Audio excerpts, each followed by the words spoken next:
बाबा बालकनाथ को second phase में मुख्यमंत्री के रूप में जो दावेदारी थी वो भी नहीं मिली और मंत्री के रूप में जो दावेदारी थी वो भी नहीं मिली। अब उनको सेकंड फेज का जो मंत्री पद है वो तो कम से कम दे देना चाहिए, क्योंकि बाबा बालकनाथ अलवर से सांसद थे और सांसद से उनको एमएलए का चुनाव लड़ाने का क्या औचित्य था। ऐसा तिजारा की जनता ने कहा है कि अलवर से सांसद तो थे ही बाबा बालकनाथ, फिर उनको तिजारा से एमएलए बनाने का क्या औचित्य रहा।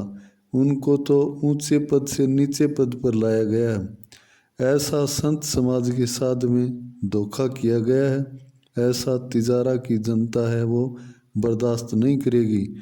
तिजारा की जनता ने कहा कि लोकसभा के चुनाव में देखेंगे। हमने बीजेपी को बाबा बालकनाथ को मुख्यमंत्री बनाने के लिए वोट किया था। अब 2024 के चुनाव में हम बीजेपी को वोट नहीं डालेंगे, ऐसा हमने प्रण किया है।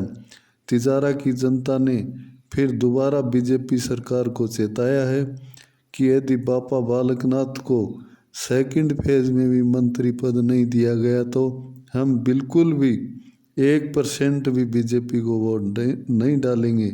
इसलिए बाबा बालकनाथ को सेकंड फेज में तो कम से कम राज्य मंत्री की जिम्मेदारी है वो दी जाए, ताकि बाबा बालकनाथ सनातन धर्म को आगे बढ़ा सकें।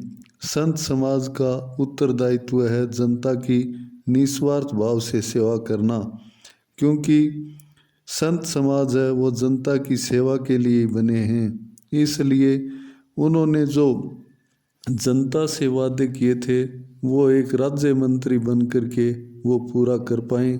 इसलिए बाबा बालकनाथ को तिजारा की जनता है वो एक मंत्री के रूप में देखना चाहती है। तिजारा की जनता बाबा बालकनाथ को मुख्यमंत्री देखना चाह रही थी, लेकिन बीजेपी के शीर्ष नेतृत्व ने उनको मुख्यमंत्री तो नहीं बनाया, कम से कम उनको राज्य मंत्री तो बना दिया।